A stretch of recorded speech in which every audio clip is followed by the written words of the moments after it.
사사시대에 사사로 있었던 엘리와 사무엘을 통하여서 우리가 한 시대를 살아가는 사람으로서 어떻게 세상에 동화되지 않고 세상을 정화시키는 능력을 가지고 살아갈 것인가라고 하는 측면에서 엘리 대 사무엘을 정리해 보면서 정화의 능력이라고 하는 주제로 하나님의 말씀을 나누어 보려고요.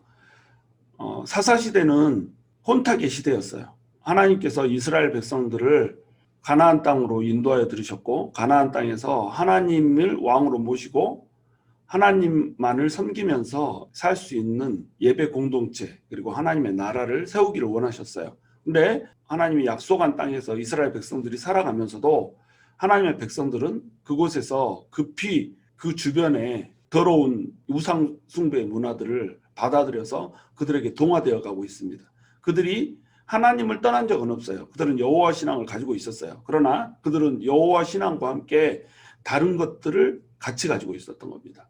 그래서 그들이 혼합 신앙을 가지고 있었던 거죠. 하나님도 믿고 이것도 믿고 이런 식으로 했던 겁니다. 아무나 하나 얻어 걸리라는 거죠. 그들이 그렇게 될 수밖에 없었던 이유는 하나님은 눈에 보이지 않는 거예요. 그런데 그들의 신은 눈에 보이는 거예요.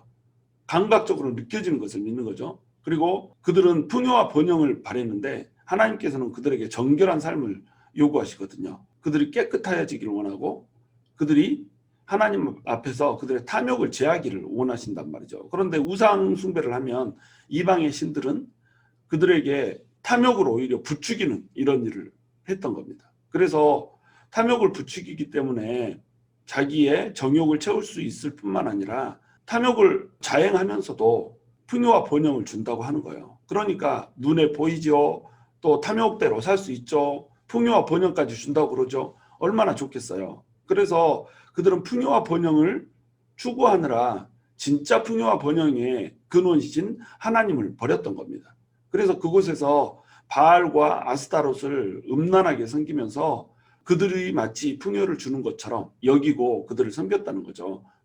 바알이나 아스타롯이나 전부 풍요의 신이거든요. 그러니까 풍요를 위해서 사실은 하나님을 버리고 음란을 행했던 이것이 그 시대의 문화였다는 겁니다. 그래서 종교적으로 완벽하게 타락한 시대가 바로 그 시대였던 거예요. 근데 종교적인 타락은 반드시 도덕적인 타락으로 이어지거든요. 사사기의 주제는 뭐였냐면 하나님을 왕으로 모셔야 되는 사람들이 하나님을 떠나서 각자 자기의 소견에 옳은 대로 행했다라고 하는 것이었어요. 그래서 그들은 하나님을 떠났기 때문에 하나님을 망각했기 때문에 하나님께서 징계를 주시는 것을 피할 수가 없었어요. 징계가 임하면 그때서야 그들이 깨닫고 하나님께 부르짖거든요. 그러면 부르짖는 것을 들으시고 하나님께서 또 그들을 회복을 시켜주시는 거예요. 구원을 베푸시죠. 그때 이제 사사를 세워서 사사가 이스라엘을 구원하게 이렇게 만들어준 겁니다.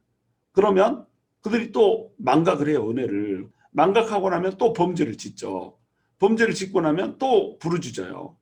이것이 계속 이어지는 겁니다. 부르짖다 할 때 그 부르짖음 이것이 츠악 츠악 이러면서 부르짖는 거죠. 계속 맞고 부르짖고 구원해주면 또 망각하고 또 징계가 임하면 쫙 소리 지르고 이 5가지의 악순환을 계속 반복하는 시대에 이 시대가 바로 사사시대였다는 거예요. 은혜를 망각하고 징계가 임하고 징계가 임하면 부르짖고 부르짖으면 구원을 시켜주고 구원을 시켜주면 다시 망각하고 이 상태가 계속 지속적으로 유지되는 이런 악순환의 시대, 이 시대가 바로 사사시대였던 거예요. 혼탁의 시대. 모두가 타락했어요. 심지어는 제사장들도 타락했고 그 시대의 사사들까지도 타락했죠. 그래서 사사들이 갈수록 이제 망가지기 시작하는 거죠. 그래서 마지막에 사사들의 이야기에서 삼손이라고 하는 사람을 등장시키면서 삼손이 얼마나 자기 욕심을 위해서 자기 욕정을 채우는데 시간을 많이 할애하는지 하나님께 기도하는 장면이 2번밖에 안 나오잖아요. 나귀 턱뼈로 블레셋 사람들을 쳐서 죽인 그때에 목이 너무 말라서 목말라 죽게 생겼나이다 물을 주소서 하고 기도하는 때하고 마지막 블레셋 사람들에게 잡혀서 눈이 뽑힌 채 저들이 나의 눈을 뽑은 것을 내가 저들과 함께 죽음으로써 원수를 갚게 하소서 이러고 소리 지르면서 함께 이 자멸했던 요 장면, 두 장면에서 기도를 한단 말이죠. 이처럼 사사들의 시대는 계속 악순환이 반복되는 이 시대인데, 사사시대의 마지막 끝이 어떻게 되냐면 종교적 타락을 극도로 치닫고 있는 시대로 묘사가 되는 거예요. 그래서 미가의 신상 이야기가 나오죠. 미가가 은신상을 세워서 자기 마음대로 레위 지파 중에 한 명을 골라서 세워놓고 자기 집에 기륭화복을 비는 이런 사람으로, 여호와 신앙인 듯 하지만 신상이 있고 자기 마음대로 제사장으로 세우고, 이렇게 완전히 섞여버린 이러한 종교적인 타락상을 보이더라 이거죠. 그런데 이 우상을 또 단지파가 자기 기업을 버리고 다른 곳으로 이주를 해가면서 이 우상을 뺏어가 버리잖아요. 제사장도 함께 뺏어가 버려요. 완벽한 종교적인 타락, 그러면서 또 완벽한 도덕적인 타락, 이런 시대를 살고 있단 말이죠. 이런 시대에 제사장 한 명이 자기 첩을 둬요. 그래서 이 첩이 자기 동네로 살다가 못 살아가지고 도망을 가버린단 말이죠. 이 첩을 데리러 갔다가 돌아오는 길에 첩에게 기브아 사람들이 못된 짓을 하잖아요. 그래서 집단으로 이 첩을 융간을 하는 이런 사건이 발생을 하는 겁니다. 그러니까 또 이 레위 지파 사람이 12토막으로 내가지고 각 지파별로 이 시체를, 토막낸 시체를 보내잖아요. 그래서 베냐민 지파가 거의 완벽하게 초토화되는 이러한 사태까지 이르게 된다 이거죠. 이러한 시대가 바로 사사시대였던 겁니다. 이 사사시대에 지금 사사로 일하고 있는 한 사람이 있는데, 이 사람이 바로 엘리였던 거예요. 이 엘리라고 하는 사람은 정확히 사사시대의 어두움을 보여주고 있어요. 엘리라고 하는 사람이 사사를 40년 동안이나 지금 맡고 있거든요. 40년 동안 맡고 있는데 이 시대가 어둠의 시대야. 지금 이 사람이 90세가 넘어 있고 눈이 침침해서 앞이 보이지가 않아요. 귀가 닫혀서 하나님의 음성을 듣지도 못해요. 하나님의 음성이 끊어지고 보이지 않는 세계를 영적으로 볼 수 없는 영안도 닫혀있는 이 시대, 이 시대가 바로 사사시대라고 하는 거예요. 이 사사시대를 명확히 엘리라고 하는 한 사람, 이 사람을 통해서 지금 비춰주고 있는 겁니다. 그런데 이 엘리에게 두 명의 아들이 있는 거예요. 이 두 명의 아들은 비느하스와 홈니라고 하는 사람들이 있어요. 이 두 아들을 성경은 뭐라고 표현하냐면 불량자들이라고 표현을 해요. 불량자들이면서 하나님을 알지 못하더라 이렇게 얘기합니다. 하나님을 알지 못한다는 게 하나님 여호와가 존재한다라고 하는 것을 알지 못한다는 뜻이 아니라, 하나님이 어떤 분인지를 모르고 하나님이 뭘 원하시는지도 모르고 하나님께서 뭘 싫어하시는지도 모르는 이런 자들이라는 거예요. 사사시대에 모든 사람들이 그 시대에 왕이 없으므로 사람들이 각기 소견에 옳은 대로 행하였다라고 하는 그 사사기의 주제가 되는 말씀, 그 말씀을 그대로 지금 실현하고 있는 것이 비느하스와 홈니였단 말이죠. 하나님의 음성이 들리지 않고 하나님이 어떤 분이신지 모르고 하나님이 뭘 싫어하는지도 몰라, 하나님이 뭘 좋아하는지도 몰라. 그러니까 자기 소견에 옳은 대로 행할 수밖에 없죠. 그래서 하나님 앞에 제사를 드리려고 만들어 놓은 제사의 고기를 자기가 원하는 대로 취했던 겁니다. 하나님께 제사를 드리기도 전에 갈고리로 취했던 거예요. 그럼 제사 드리러 온 사람들은 어떻겠어요? 아니, 내가 제사를 드리려고 지금 희생 제물을 가지고 왔는데 이 제물을 자기가 찬탈을 하네. 그러니까 그렇게 하지 말아주세요 이렇게 얘기하면 자기의 가진 권력을 남용해서 이 사람을 찍어 누르고 막 이렇게 하는 겁니다. 그러면서 심지어는 회막에서 수종드는 여자와 잠을 잤다라고 하는 소식이 들린 거예요. 이것이 비느하스와 홈니의 작태였습니다. 이 비느하스와 홈니는 엘리 제사장의 뒤를 이어서 제사장이 되어야 될 사람이잖아요. 백성들을 종교적으로 이끌 제사장이고, 또 엘리는 사사였잖아요. 그러니까 사사의 아들들, 정치적으로 백성들을 이끌어야 되는 사사의 아들들이 하나님의 뜻을 행하지 않고 오히려 하나님을 모독하고 멸시하는 이런 행위를 하더라는 거죠. 사사시대가 완벽히 종교적으로 도덕적으로 타락한 시대였기 때문에 엘리의 아들들 역시 제사장의 아들이었고 뒤를 이어서 제사장이 될 사람들이었지만 그런 식으로 살 수밖에 없다는 겁니다. 여러분, 시대가 타락하잖아요. 그러면 시대의 타락에 교회가 제대로 대응하지 못하고 교회가 살아있지 못하면 교회는 그 시대상을 제대로 반영을 합니다. 교회는 결코 사회와 세상과 다를 바가 없는 그런 집단이 돼버려요. 교회가 그렇게 망가져 버리면 이 시대는 소망이 없는 겁니다. 교회는 마지막 보루거든요. 그런데 교회가 타락을 해버리네. 또 교회가 타락을 할 뿐만 아니라 교회를 이끄는 리더십이 타락을 해버리는 거예요. 종교 지도자들이 타락을 해버리는 겁니다. 장로가, 목사가 타락을 해버리는 거예요. 하나님께 드려지는 예물인 금전을 가지고 횡령하는 사건이 이루어지고, 또 회막문 앞에서 수정돈 드는 여인을 욕을 보인 것처럼 교회 내에서도 음란한 일들이 벌어질 수가 있다라고 하는 겁니다. 그것이 종교적인 타락상을 보여주는 거예요. 이 종교적인 타락상이 반드시 도덕적인 타락상과 연결되기 때문에 그래요. 우리가 하나님을 떠나버리고 하나님을 잊어버리면 그 백성에게는 미래가 없는 겁니다. 하나님을 잊은 백성에게는 미래가 없는 거예요. 왜냐하면 완벽하게 도덕적으로 타락할 수밖에 없기 때문에. 그래서 껍데기만 종교이고 껍데기만 교회인, 껍데기만 성도인 그런 교회와 성도들을 양산할 수밖에 없게 된다는 겁니다. 그러므로 우리는 하나님을 똑바로 알고 하나님으로 돌아가야 된다는 거예요. 근데 엘리는 그러한 눈이 없었죠. 아들들이 그렇게 불량자고 하나님을 알지 못하고 하나님을 멸시하는 자임에도 불구하고, 심지어는 회막문에서 여인과 동침을 하는 그런 소리를 들었음에도 불구하고 엘리는 이 아들들을 가르치지를 못해요. 너네가 그랬다고 하는데 그렇게 하면 어떻게 하니, 이러고 있었던 거예요. 아버지로서의 그 권위도 지키지 못하고 제사장으로서의 권위도 전혀 지키지 못하는, 사사로서의 정치적 권위마저도 지키지 못하는 이런 눈먼 사람, 이 사람이 바로 엘리였던 겁니다. 하나님께서는 이 시대에 벌을 가하기를 원하셨어요. 그래서 엘리에게 벌을 가하겠다라고 이미 예언을 해준 이런 상태예요. 이때 이 시대를 깨우고 이 시대를 새로운 시대로 열어젖힐 한 인물이 등장을 해요. 그 인물이 바로 누구냐면 사무엘인 겁니다. 근데 사무엘이라고 하는 인물은 굉장히 웅장하게 등장하지 않아요. 한 여인의 이야기로 등장을 합니다. 그것도 아이를 낳지 못하는 한 여인의 이야기. 한나라고 하는 여인이죠. 이 한나라고 하는 여인, 한나라는 뜻은 은총이란 뜻이에요. 하나님의 은총을 필요로 하는 한 여인, 한나라고 하는 여인이 등장을 해요. 이 사람은 엘가나의 부인이었어요. 그래서 엘가나는 엘가나 해서 하나님의 소유 이런 뜻이거든요. 하나님의 소유인 남자에게 두 여인이 있는 거예요. 하나는 브닛나고 하나는 한나예요.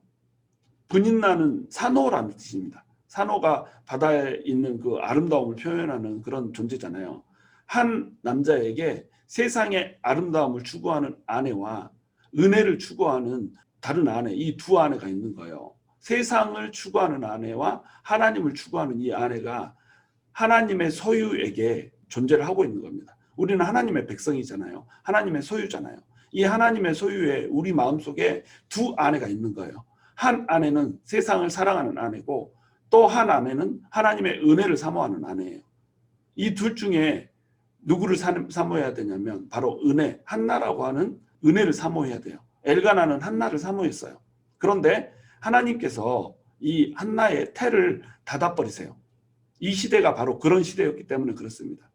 세상을 쫓아 사는 이 시대, 은혜를 사랑해야 되는 백성이 세상을 쫓아 사는 시대였기 때문에 하나님께서 한나, 은혜의 태 문을 닫아버린 거예요. 은혜가 닫혀버린 겁니다. 그래서 한나가 아이를 낳지 못하는 이런 상태가 되는 거예요. 그럼 한나에게 왜 하나님께서는 아이를 허락하지 않았던가? 한나를 통하여서 사무엘을 하나님께 바치기를 원하신다는 거죠. 이 사람이 살고 있던 동네는 라마거든요.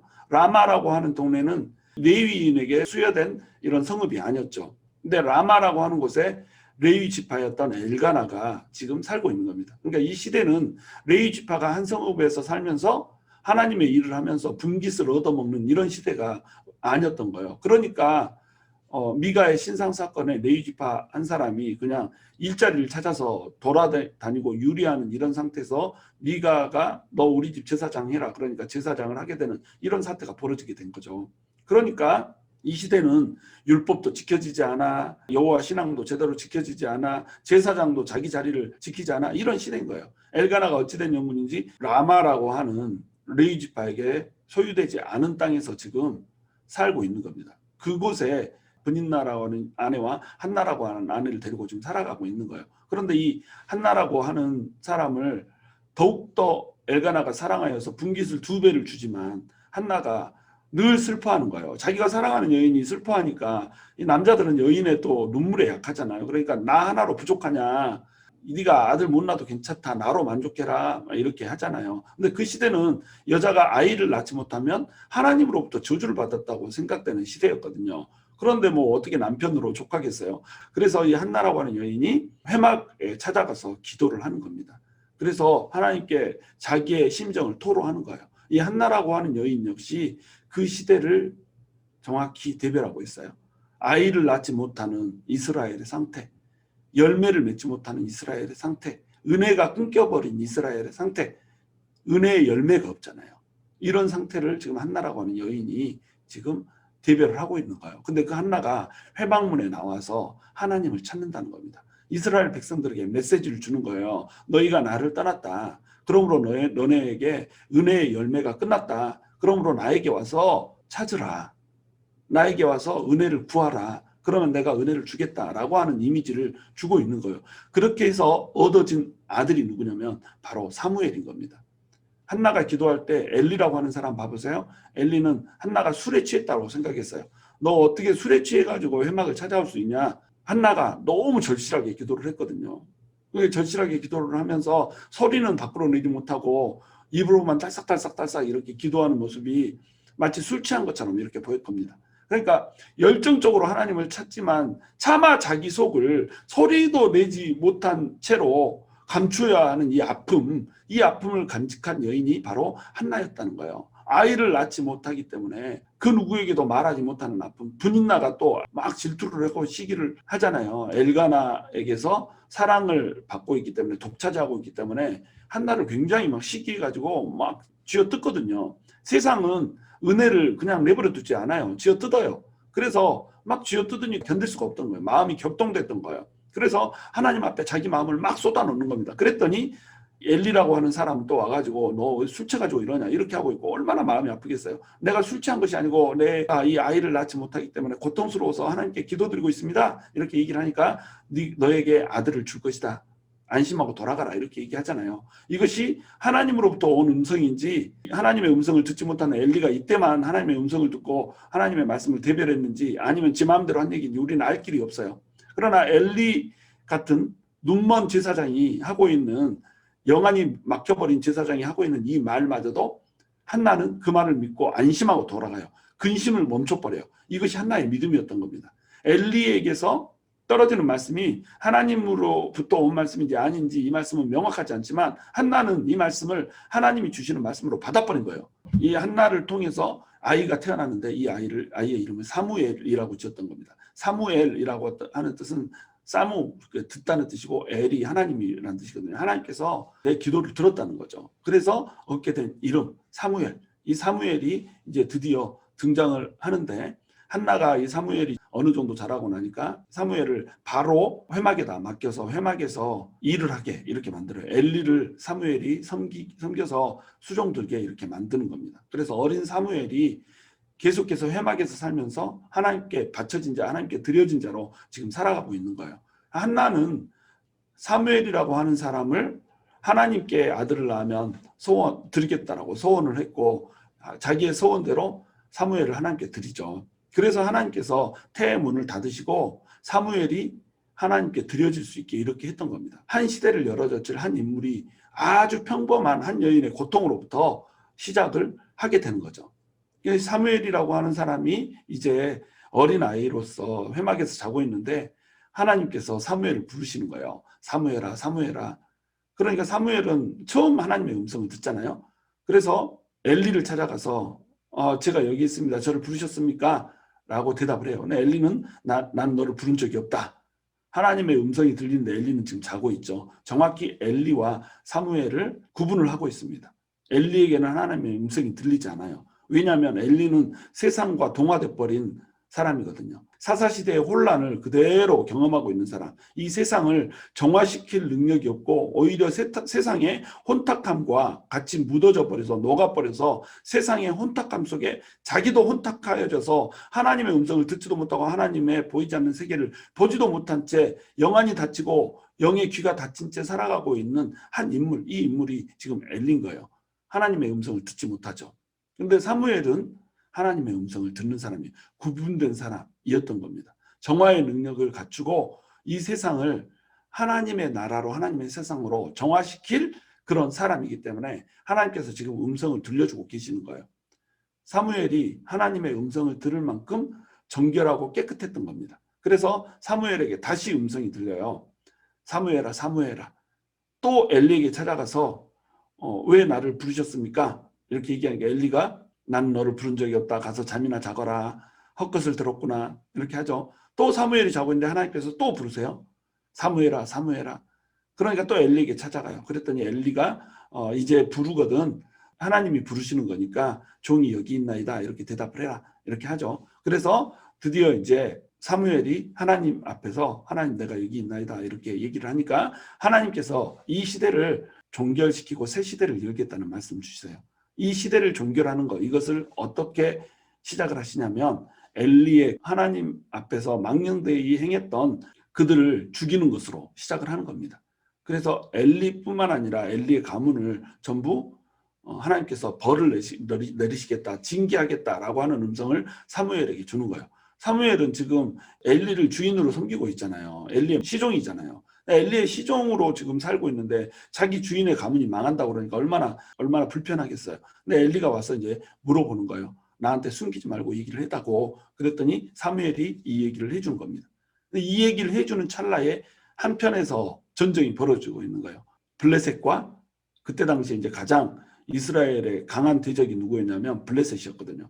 블레셋과 이스라엘이 전쟁을 하고 있는 이 상태인 겁니다. 원래 블레셋은 이스라엘 땅 가나안 땅에서 살면 안 돼요. 이 땅은 단 지파에게 주어진 땅이었고 단 지파는 이들을 물리쳤어야 됐어요. 그런데 이들이 강하다는 이유로 이들을 쫓아내기는커녕 이들에게서 쫓겨나서 맨 북쪽인 나이스라고 하는 땅, 이 땅에 가가지고 자기 땅을 개척한답시고 하나님의 분깃을 버려버렸던 이런 땅, 이것이 바로 블레셋이었거든요. 이 블레셋이 몰아내지 못하고 그 땅의 풍습을 쫓아서 살아가니까 블레셋의 손에 이스라엘을 붙여버린 거예요. 하나님의 백성이 세상에게 잡아먹히는 이유, 이것은 하나님을 떠나기 때문에 그렇다는 겁니다. 하나님을 버리니까 하나님께서 나를 떠난 백성들을 챙겨주실 이유가 없는 거예요. 떠났는데 어떻게 챙겨주겠어요? 그래서 블레셋의 손에 붙여버린 거죠. 블레셋하고 전쟁을 벌이는데 계속 지는 거예요. 지니까 이거는 분명히 하나님이 우리 가운데 계시지 않기 때문이다. 이렇게 생각을 했어요. 또 생각은 잘해요. 그래가지고 우리 법궤를 가져오자. 이렇게 해서 비느하스와 홈니, 엘리의 두 아들들이 법궤를 가지고 오는 겁니다. 근데 법궤를 가지고 와서 싸우는데도 져버린 거예요. 그래서 법궤를 블레셋에게 빼앗겨 버립니다. 블레셋이 법궤를 가지고 가버린 거예요. 이 법궤는 하나님의 임재의 상징이거든요. 그냥 법궤가 있으면 하나님의 임재에서 반드시 이길 거라고 생각을 했던 거예요. 그런데 져버린 거예요. 하나님의 임재가 떠난 법궤는 이미 하나님의 궤가 아니고 하나님의 언약이 들어있는 언약궤가 아니고 그냥 나무 상자일 뿐이다라고 하는 것을 보여주는 겁니다. 마찬가지로 하나님의 백성이 하나님의 뜻대로 살지 못하면 하나님의 임재가 하나님의 백성에서 떠나버려요. 지 마음대로 지가 왕이 돼서 지 탐욕이 있는 대로 쫓아다니면 하나님의 임재가 떠나버린다는 겁니다. 교회도 마찬가지예요. 교회도 교회 안에 자기들의 욕망과 자기들의 탐욕만 가득 차 있으면 하나님의 임재는 떠나버린다는 거예요. 그냥 건물일 뿐이라는 거죠. 우리 안에 성령님이 거하고 성령님이 거하는 성전이 우리 몸인데 우리가 우리 육신을 의의 병기로 들이지 않고 탐욕의 이 노예가 돼서 살아가게 이렇게 만들어버리면 하나님의 임재가 우리한테서 떠나버린다는 겁니다. 그냥 껍데기 성전일 뿐이라는 거예요. 그러니까 세상에 잡아먹히는 겁니다.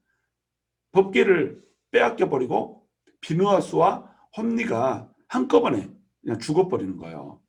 전장에서 이제 이 소식을 전하려고 사람이 달려옵니다. 어떻게 됐냐?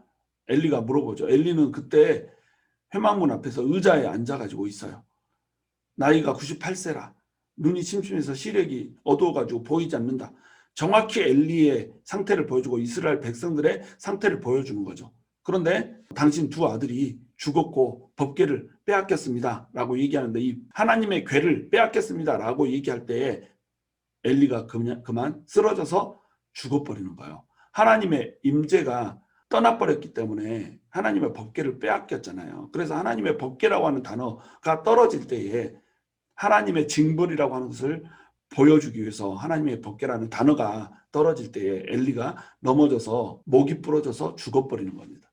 의자에 앉아있다가 뒤로 발라당 넘어져서 목이 부러져서 죽어버리는 비참한 최후를 맞이하게 되는 거예요. 근데 엘리가 뒤로 넘어져서 목이 부러져서 죽는다라고 하는 얘기에 무슨 얘기를 덧붙이냐면 엘리가 몸이 비둔하다라고 얘기해요. 살이 찌고 뚱뚱해가지고 뒤로 넘어지는 살이 찐 이 엘리의 상태, 이 상태 역시 이스라엘을 얘기하는 거죠. 자기 풍요로 자기 번영으로 살이 띠룩 쪄가지고 하나님을 도무지 볼 수 없는 마음이 부유한 상태의 이스라엘, 이 이스라엘이 지금 드디어 목이 부러져서 죽어버리는 겁니다.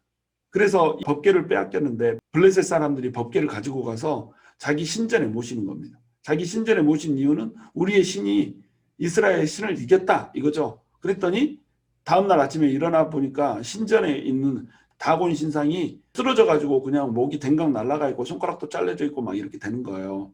계속 동네를 옮겨가면서 신전에다 모시기만 하면 이런 일이 벌어지는 겁니다. 자, 하나님의 영광은 이스라엘에게서 떠났지만 하나님의 영광 자체가 없어진 게 아니라는 거죠.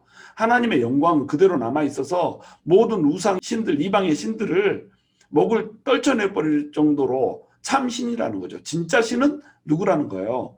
바로 이스라엘의 하나님이라는 겁니다. 근데 이스라엘 백성들이 하나님을 떠났기 때문에 하나님의 영광이 떠났다는 거예요. 이것을 지금 증명하고 있는 겁니다. 그러니까 이 법궤를 이스라엘 백성들에게 돌려보내잖아요. 근데 이 법궤를 돌려보내니까 이것을 또 법궤 내용물이 제대로 들어있는가 본답시고 이 법궤를 뚜껑을 열어버리잖아요. 그 자리에서 또 사람들이 죽어버리잖아요. 무지에도 이렇게 무지할 수가 없는 겁니다. 법궤에 어떻게 감히 손을 대요?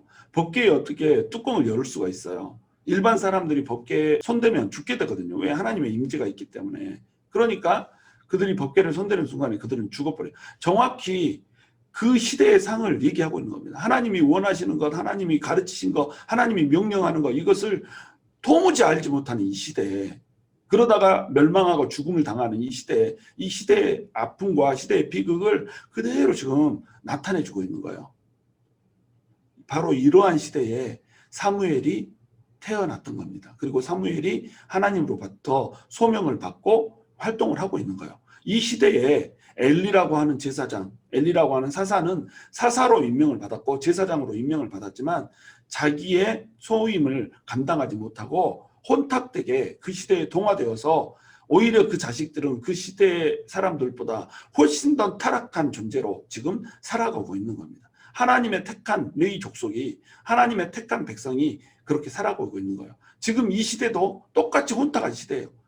하나님의 음성이 들리지 않고 하나님의 말씀은 인터넷을 통하여서 여기저기 나뒹굴어지는데 말씀대로 살 만한 능력을 교회가 갖추지를 못한 거예요. 그래서 교회가 하나님의 임재가 떠나버렸고 성도에게서도 하나님의 임재가 떠나버려서 하나님의 그 주시는 임재의 능력으로 세상을 이기고 세상을 집어삼키는 것이 아니라 세상과 똑같이 동화돼 버리고 세상과 똑같이 타락하고 세상과 똑같이 정욕에 붙들려서 살아가면서 오히려 때로는 세상이 하지 않는 악한 행동들을 하면서 이렇게 살아가는 성도들이 돼버렸다는 거예요.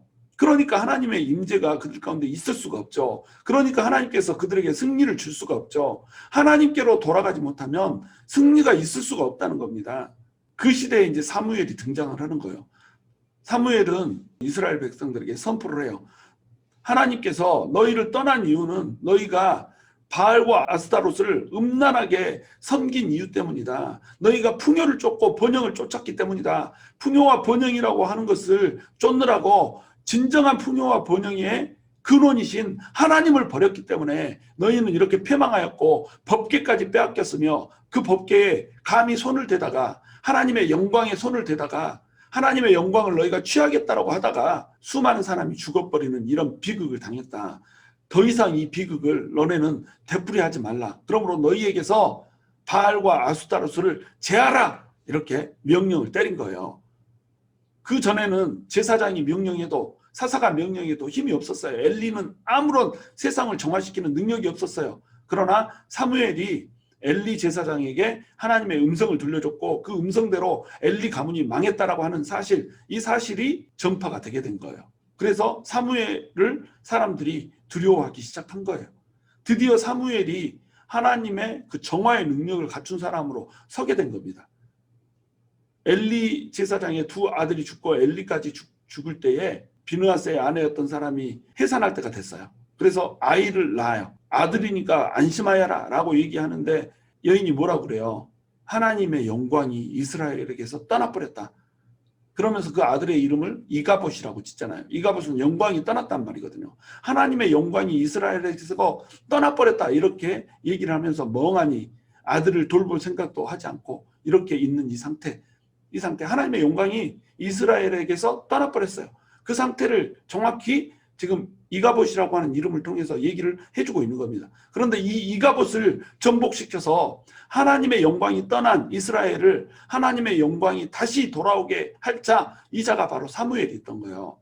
그러니까 사무엘은 시대의 흐름을 끊어버리고 하나님의 음성이 쇠퇴해버린 이 시대에 하나님의 음성이 다시 들려지게 하며 하나님의 뜻대로 하나님의 말씀대로 행할 수 있도록 다시 하게 하는 이 능력을 갖추고 지금 이 시대를 열어젖히고 있는 겁니다. 새로운 시대를 열어젖히고 있는 거예요. 그래서 사사시대에서 왕정시대로 넘어가는 브릿지 역할을 하는 것이 바로 사무엘이 있던 거예요. 사무엘은 이스라엘의 마지막 사사이면서 동시에 선지자로서 살아가고 있어요. 그래서 사무엘은 선지자의 역할을 지금 하면서 이스라엘을 구원해내고 있는 겁니다. 이스라엘 백성들에게 정화를 요구하고 있는 거예요. 너네가 지금까지 섬겼던 우상들을 버리고 이제 하나님만 섬기는 백성으로 와라. 하나님께로 돌아오라. 하나님께 회개하고 돌이켜라 라고 얘기를 한 거예요. 그랬더니 이스라엘 백성들이 그 말을 그대로 듣고 정화되어 가기 시작하는 겁니다. 아스타로스를 버리는 거예요. 바알을 버리는 거예요. 이제 하나님께로 우리가 돌아가겠나이다. 우리가 범죄하였나이다. 우리가 돌이키겠습니다. 이렇게 결심을 하게 된 거예요. 바로 이 결심을 집결시키고 전 민족적인 회개운동을 불러일으키기 위해서 사무엘이 이스라엘 백성들을 모으기 시작했어요. 이스라엘의 백성들을 모은 곳이 바로 미스바라고 하는 장소입니다. 그래서 미스바에서 총회를 갖게 된 거예요. 그래서 여러분 미스바 기도회 막 이런 얘기 많이 들어보셨죠? 이것이 뭐냐면 회개하고 하나님께로 돌이키자라고 하는 기도를 하고 싶을 때는 미스바 기도회 이렇게 해서 이름을 정하고 미스바에서 하나님의 백성들이 하나님께로 돌이켰던 것처럼 우리도 하나님께로 돌아가자라고 하는 의미로 그런 이름들을 세우는 겁니다. 그래서 미스바라고 하는 장소에 이스라엘 백성들을 전부 다 집결을 시켰어요. 그래서 여기에서 하나님께 제사를 드리고 대규모적인 회개 운동을 벌인 겁니다. 그랬더니 블레셋 사람들이 이스라엘 백성들이 모였다는 소리를 듣고 이제 막 몰려오기 시작하는 거예요. 이스라엘 백성들이 모였다. 우리랑 한판 뜨겠다는 건가? 저것들이 우리에게 조공을 바치고 막 이렇게 해야 될 텐데 아직도 정신을 못 차렸네 이러고 쳐들어오는 거예요. 이스라엘 백성들이 보니까 블레셋이 막 다가오거든요. 한 번도 이긴 적이 없고 계속 요즘에 깨지기만 하는, 싸우기만 하면 얻어 터지는 그 블레셋이 오는 거예요. 그러니까 겁이 질린 겁니다. 그래서 사무엘에게 이제 얘기하죠. 하나님께 쉬지 말고 기도해서 우리가 저들에게 당하지 않게 우리를 구원해 주소서 막 이게 쪼르잖아요. 그랬더니 사무엘이 염려 말라라고 얘기하면서 함께 회개하고 하나님께 나아가면 능히 하나님께서 저들을 이기게 해줄 것이라고 하는 힘을 주잖아요. 그리고 나서 블레셋과 전쟁을 하는데 블레셋하고 이스라엘의 전쟁이 아니라 하나님 대 블레셋이 전쟁이 돼버려요. 이스라엘이 싸울 필요가 없었어요. 그냥 하늘에서 두둥두둥 떨어져 가지고 블레셋 사람들이 막 쫓겨서 나아가는 거예요. 이스라엘 백성들은 그들을 쫓아가면서 그냥 도륙만 하면 됐던 거예요. 하나님이 앞에서 싸워주시고 이스라엘 백성들은 뒤에 쫓아가면서 승리를 쟁취하기만 하면 이 신나는 이런 장면을, 승리의 장면을 연출을 하게 되는 겁니다. 하나님께로 돌이키고 타락한 세상을 정화시키자마자 하나님께서는 승리를 주는 거예요. 기다렸다는 뜻이, 하나님이 목말랐던 거예요. 내가 목마르다는 거예요. 너네한테, 너네 그 나를 향한 사랑에, 나를 향한 열정에 내가 목마르다는 거예요. 그러니까 목말라 있었기 때문에 하나님께로 돌이키자마자 하나님께서는 그들에게 역사를 하신 겁니다. 그래서 그들을 앞서가면서 블레셋 사람들을 쳐준 거예요. 그리고 그들은 승리를 쟁취할 수가 있었던 겁니다. 그래서 미스바와 센이라고 하는 그 사이에 이 사무엘이 기념비 하나를 세워요. 그리고 이 기념비의 이름이 에벤 에셀이었던 겁니다. 여기까지 하나님께서 우리를 도우셨다. 그러니까 앞으로도 도우실 거다라고 하는 말을 딱 바로 속에다 넣어놓고 하나님께서 여기까지 우리를 도우셨다. 이것이 에벤 에셀이잖아요. 에벤 에셀, 에벤은 돌이란 뜻이고 에셀은 도움이에요. 도우심의 돌이란 뜻입니다. 도우심의 돌을 세웠다는 거예요.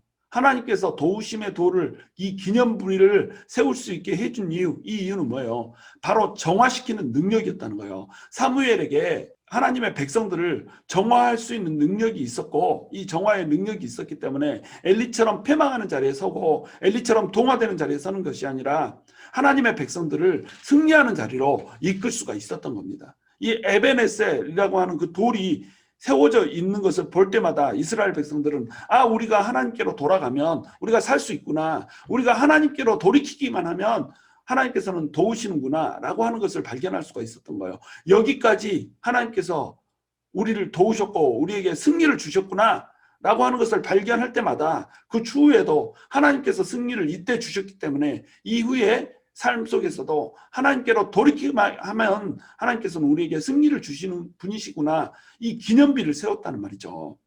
우리도 우리의 삶에서 기념비를 세워야 돼요. 하나님께서 우리에게 여기까지 도우셨다라고 말할 만한 인생의 기념비를 세워야 될 거 아니에요. 이 기념비는 어디서 와요? 하나님께로 돌이키는 이 정화에서 온다는 겁니다. 정결에서 온다는 거예요. 우리가 세상 가운데서 살아갈 때 세상에 동화되지 않고 번영과 풍요를 위해서 우리의 영혼까지 팔아먹고 하나님까지 팔아먹고 하나님을 멸시하면서 하나님의 영광을 나의 영광으로 취하고 하나님의 이름을 나의 번영과 풍요를 위하여서 오히려 팔아먹는 이 자리에 서서 살아가는 백성으로 살다가 엘리의 가문처럼 멸망해버리고 이가봇이라고 하는 이름을 붙여서 하나님의 영광이 우리 성도에서 떠났도다, 이렇게 얘기해야 되는 이러한 처지에 빠지는 것이 아니라 사무엘처럼 에베네셀, 여기까지 하나님이 우리를 도왔다라고 하는 이 자리에 우리가 서야 된다라고 하는 거예요.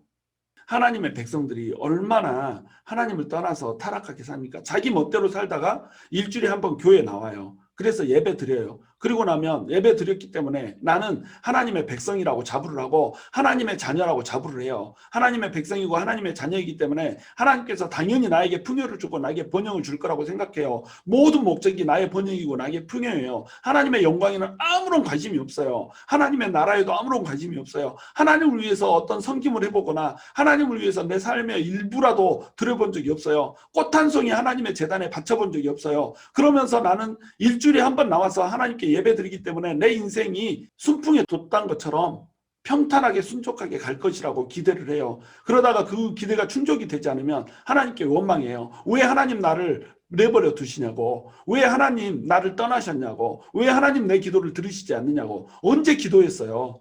기도한 적 별로 있지도 않잖아요. 하나님의 뜻대로 행하지 않고 하나님의 백성답게 살지도 않으면서 하나님이 내 마음대로 내 뜻대로 조정되지 않는다고 하나님을 탓을 한단 말이에요. 하나님을 내 자가용 취급한단 말이죠. 내가 운전하고 드라이브하면 내 원하는 방향으로 하나님이 내 속도에 맞춰서 가기도 하고 멈추기도 하고 이렇게 할 거라고 생각을 한단 말이죠. 이것이 오해요, 착각이라는 거예요. 하나님이 원하시는 곳에서 멈추고 하나님이 가라는 곳 시점에 하나님이 가라는 곳으로 가는 것이 우리여야 된다는 거예요. 근데 우리가 하나님을 드라이브하고 있는 거예요. 하나님을 운전하고 있는 거예요. 하나님이 우리의 터보 엔진 단 자동차쯤으로 생각하는 거예요. 쏜살같이 달리자 하면 하나님이 달리고 여기서는 멈춰서 좀 쉬었다 가자 하면 쉬고 하나님을 이런 존재로 전락을 시켜버리는 겁니다. 그래서 때 되면 나에게 돈 내놔.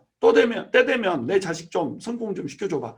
때 되면 네 기적을 한번 베풀어봐. 때 되면 내 아픔 치유 좀 해봐. 이렇게 하나님 앞에 나아간다는 겁니다. 하나님 백성으로서 정결함은 모두 상실한 채 하나님의 백성답지 않게 세상과 동화되어서 살면서 또한 세상의 그 풍조에 따라서 살면서 때로는 세상의 풍조보다 더 심한 죄악을 범하면서 세상 사람들도 하지 않는 범죄를 하면서 하나님 앞에서는 떳떳하게 내가 당신의 자식이니까 당신이 나한테 뭐 좀 내놓으쇼 라고 하는 자세로 하나님 앞에 나아간다는 겁니다. 누가 주인이고 누가 종이냐는 거예요. 누가 하나님이고 누가 피조물이냐는 거죠. 누가 하나님의 백성이고 누가 왕이냐는 거예요. 이 우선순위를 망각한 채 하나님 앞에 나아가는 겁니다. 그러니까 이가봇이 되는 거예요. 하나님의 영광이 떠나는 겁니다. 법궤를 들고 와도 법궤까지 빼앗겨 버린다니까요. 하나님의 영광 들이밀어도 하나님의 영광까지 빼앗겨 버린다니까요. 그래서 하나님의 백성 때문에 하나님의 이름이 땅에 떨어지고 하나님의 이름이 땅에 떨어져서 사람들의 발에 밟히게 된다니까요. 하나님의 이름이 똥칠이 돼버린다는 거예요. 우리가 이렇게 살아가고 있다는 겁니다. 우리 이렇게 살아서는 안 된다는 거예요. 하나님의 영광이 회복돼야 된다는 겁니다. 법궤를 들고 나가면 법궤에 있는 하나님의 영광 때문에 싸워서 이길 수 있게 돼야 된다는 거예요. 하나님의 영광 들이밀면 하나님의 영광 때문에 하나님의 백성에게 에벤에셀, 하나님께서 여기까지 도왔다, 승리를 주시는 하나님이 여기까지 우리를 도왔다라고 하는 그 도움의 돌을 기념비로 세울 수 있어야 된단 말이죠. 그러려면 우리가 어디에 모여야 돼요? 미스바에 모여야 된다는 겁니다. 미스바에 모여서 세상을 쫓아가는 것이 아니라 세상을 도려낸 채, 세상의 탐욕과 정욕을 도려낸 채 구별된 자로 살아가야 된단 말이에요. 하나님께로 돌이켜서 하나님의 뜻과 하나님의 말씀에 맞게 살아내야 된단 말이에요. 우리의 삶의 현장에서 하나님의 백성답게 하나님의 자녀답게 살아내야 된다는 거죠. 그래야 하나님께서 승리를 주시고 그 승리한 자리에 우리가 에벤에셀을 세워낼 수 있다라고 하는 겁니다. 저와 여러분이 이가봇의 자리를 떠나서 에벤에셀의 기념비를 세울 수 있게 되기를 주님의 이름으로 축원합니다.